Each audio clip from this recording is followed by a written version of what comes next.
So our home is often flooded with music from decades past.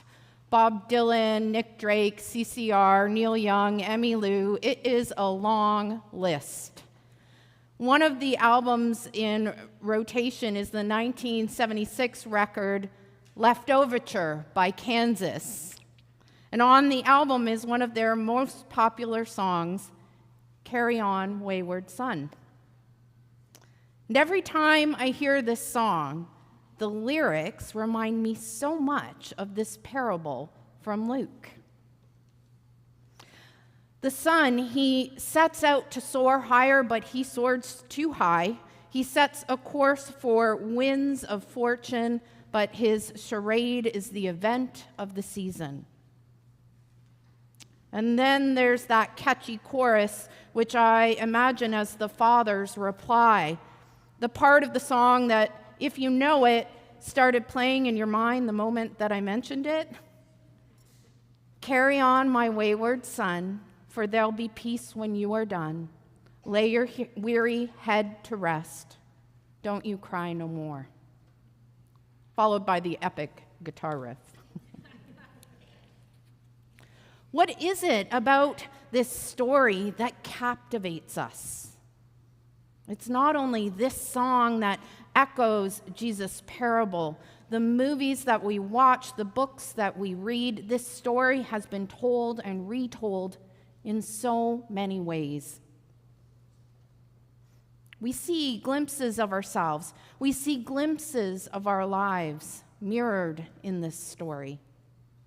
Our longings, our journeys, our missteps, and our return.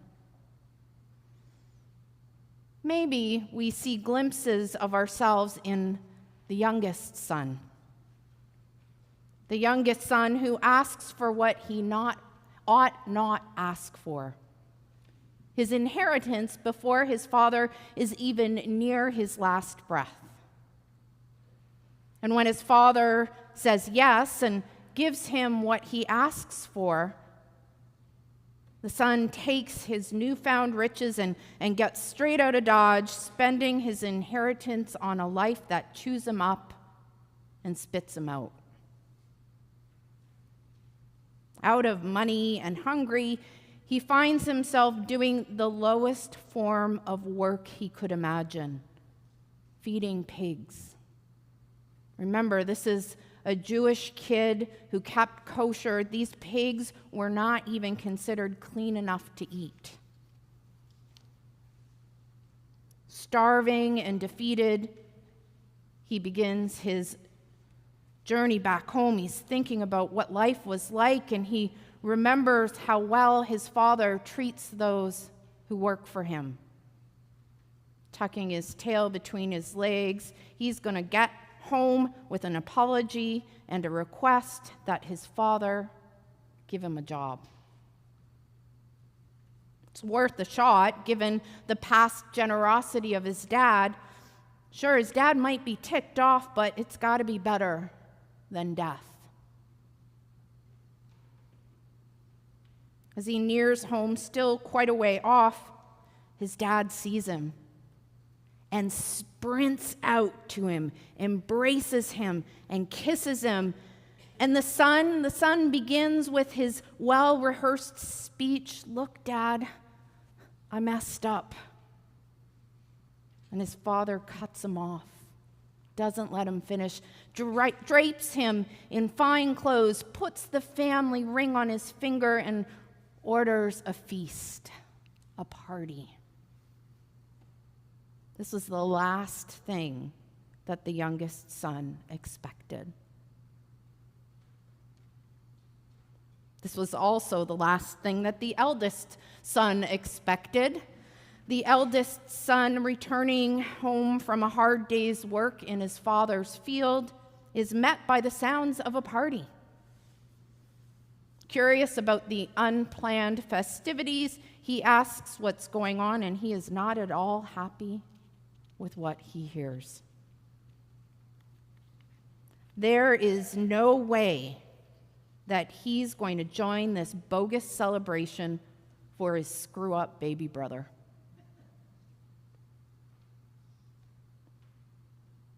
But Dad, seeing his oldest son hanging back, leaves the party and goes out to him. And boy, oh boy, does he get an earful. His eldest son is fuming, pointing out that while his brother has been off squandering his inheritance and disgracing their family name, he has been loyal, hardworking, and obedient. The one in every family photo, at every Sunday dinner. And what does he get for this? Nothing. His brother returns from a scandalous life and gets a party. But the older brother, nothing.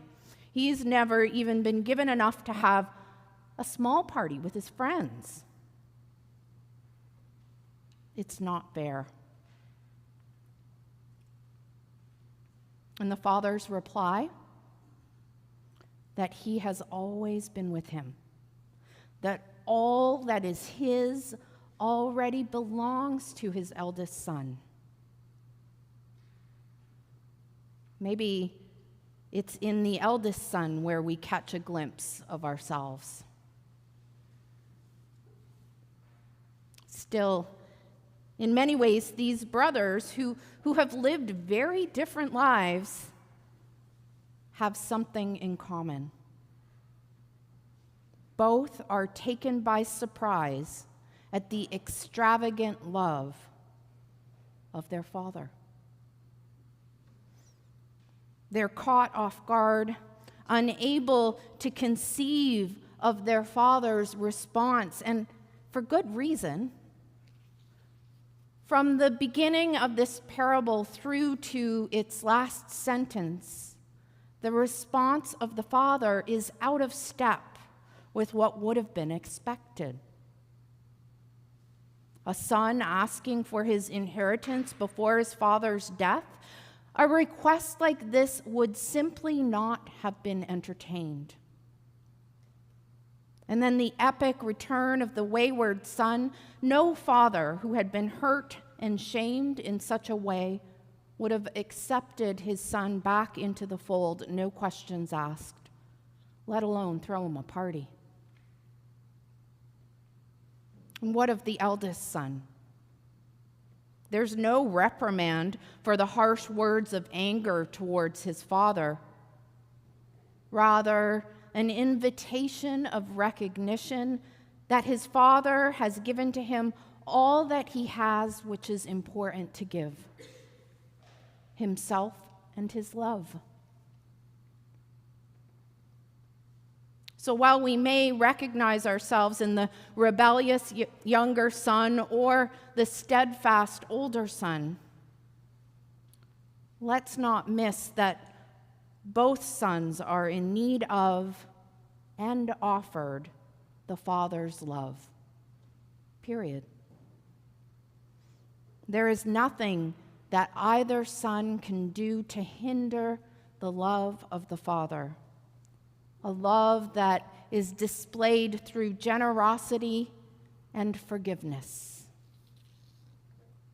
Because the Father, well, his main concern is not wealth or prestige, rather restored relationships and radical reconciliation, not only between himself and his sons, but also between the brothers.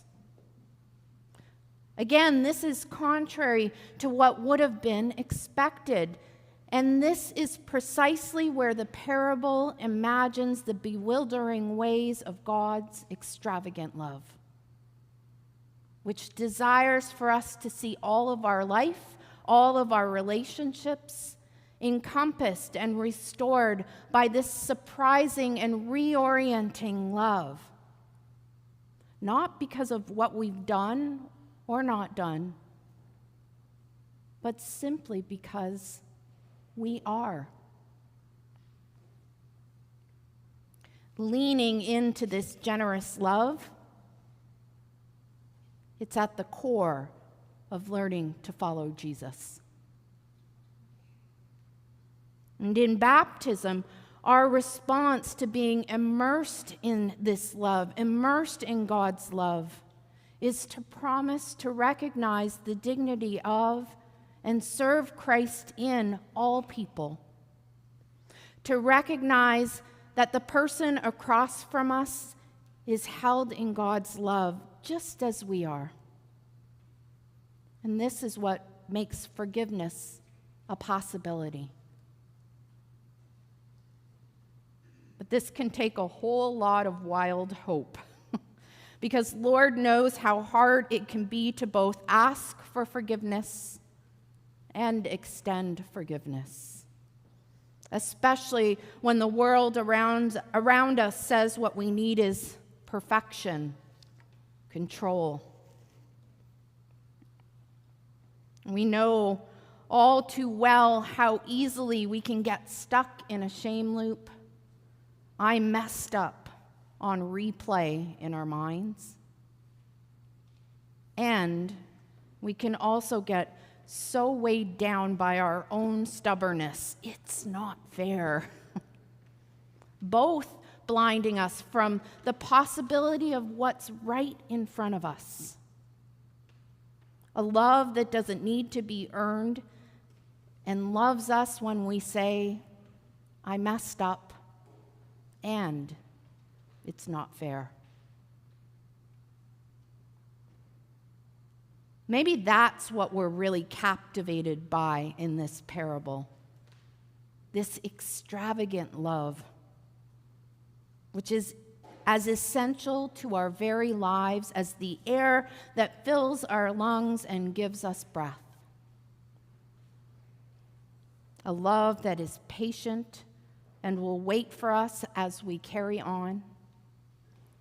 A love that promises peace when we're done searching for it in all the wrong places. A love that will always forgive and welcome us home. A love worth sharing and celebrating. Cue the music and let the party begin.